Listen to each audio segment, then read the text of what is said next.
This is the greatest conductor you're ever going to see on this stage tonight in a tuxedo.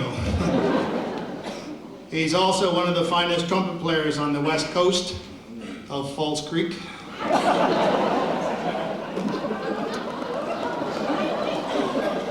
Is that a new suit, Bob, or did you just let out a seam or two? I'm wearing the same jacket I wore last year. Yeah, but at least I can still do this.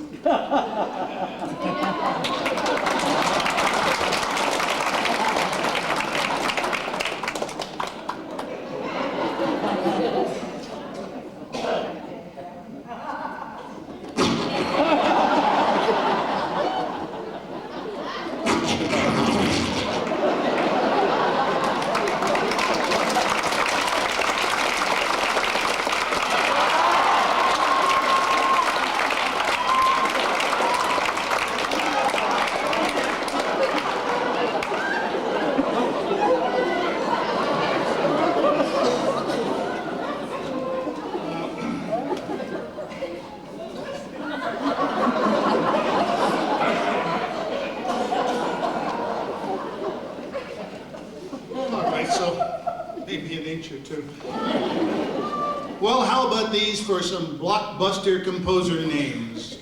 Milton Ager, Walter Donaldson, Mort Dixon, Harry Woods, Nat D. Ayer, Harry Ask, and on the distaff side, Nora Bays Norworth. Now, how do you like that word, distaff, Bob? You see, folks, the band is trying to expand its vocabulary, so every day we try to use a new word for the day, and I just used my word, distaff. I bet you can't use it. Well, I can use it. If you don't quit doing distaff, you're going to get thrown out again.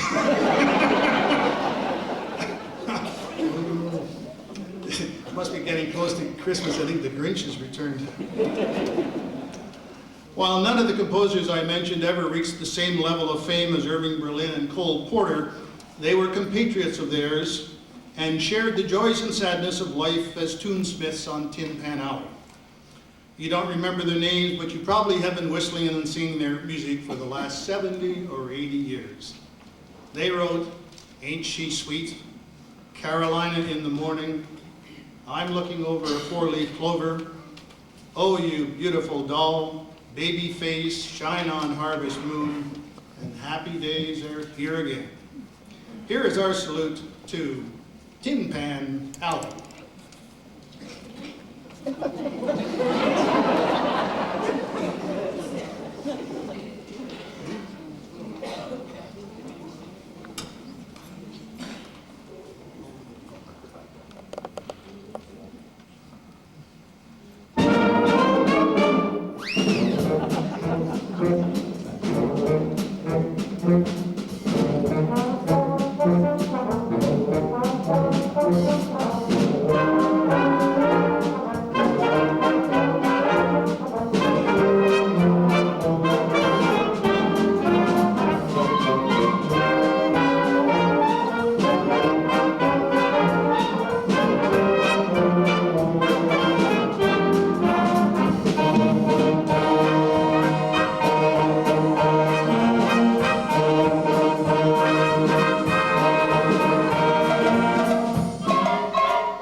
To give you episodes in our series on musical education.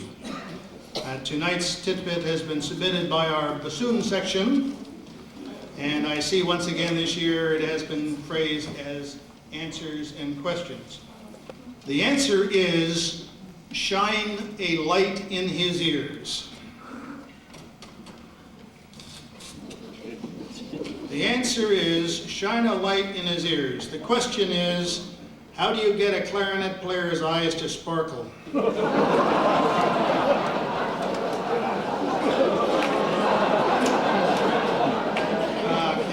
I wonder which of our bassoon players sent that in.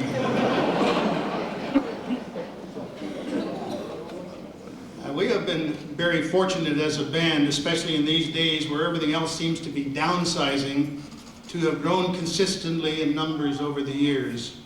In fact, we now boast something that every other community band envies. No, I know what you're thinking. It's not a great conductor. But we have a satisfactory one, and that's good enough for us. Now, what every other band would really like is a full complement of French horns, and we've got all four of them. French horns. Stand up.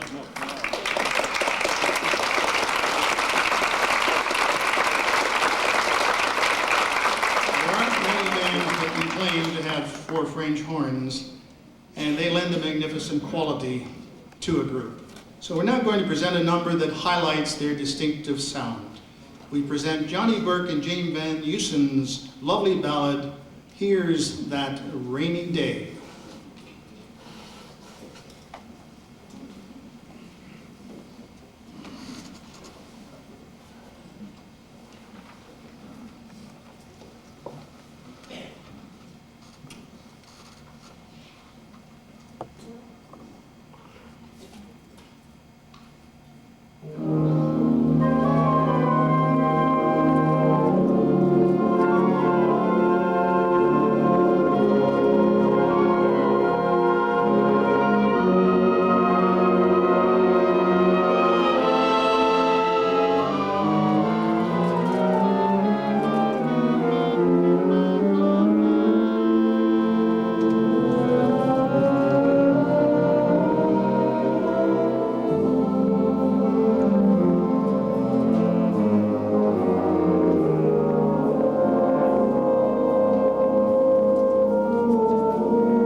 When one prepares a list of the great big band leaders and composers, can the name of Duke Ellington be far from the top?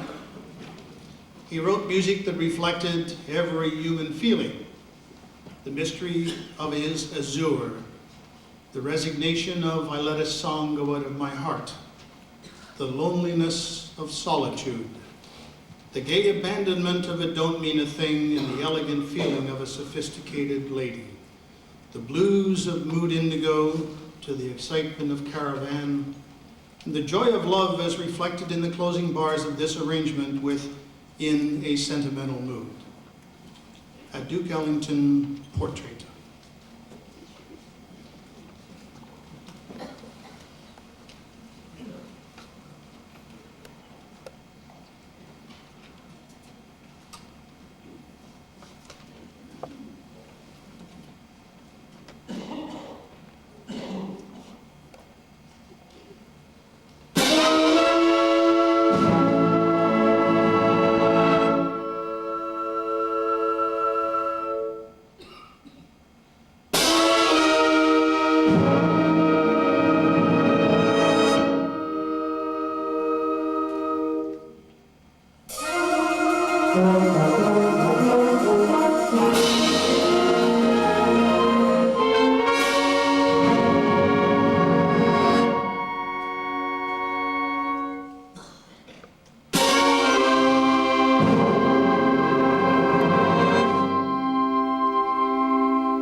our soloists on that number: on trumpet, on sax, Dale Peterson; on flute, Leslie Scott; and on trumpet, who's our trumpet? Brian Bolo? Brian Bolo.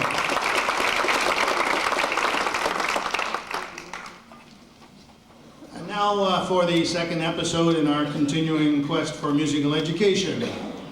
This item has been submitted by our trumpet section. The question is, no, the answer is, excuse me, there are skid marks in front of the skunk. The answer is, there are skid marks in front of the skunk. The question is, what is the difference between a squashed skunk on a highway and a squashed trombone on a highway?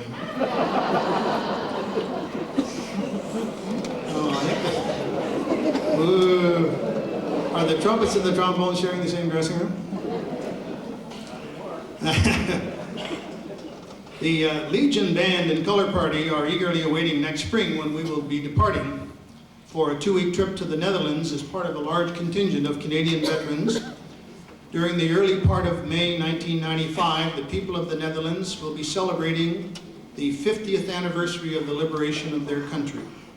They have most kindly invited all Canadian veterans to visit them and be billeted with Dutch families. The Branch 5 Band and Color Party have also accepted an invitation to participate in these celebrations, and we look forward proudly to marching with our veterans in the Grand Parade, to be reviewed by a member of the Royal Dutch family. Ladies and gentlemen, we have with us tonight 2 prominent members of the Dutch community who have taken it upon themselves to lead fundraising to send Canadian veterans who could not otherwise afford it to the Netherlands for the liberation ceremonies next year. Could I have some house lights so we could introduce them, please?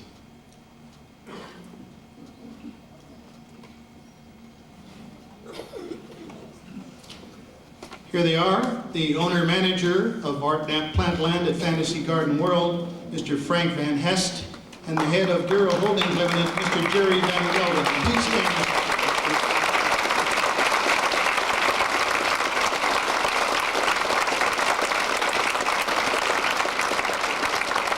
Gentlemen, we thank you so very much on behalf of those you are so kindly assisting. We are also pleased to announce that this Sunday, November 20th, Branch 5 Legion will dedicate a tulip bed to all those who fought to liberate the Netherlands during the Second World War. That dedication will take place at the Sunken Gardens beside Minaroo Chapel at 3 p.m. The public is invited. We are now going to deviate slightly from our program, because earlier this year at its Dominion Convention, the Royal Canadian Legion adopted an official march called the Legionnaires. We only received the manuscript copy of this march last week and had one rehearsal of it this past Monday. But we thought this would be a fitting night for its debut. Here in its first performance in Western Canada, the official march of the Royal Canadian Legion, the Legionnaires.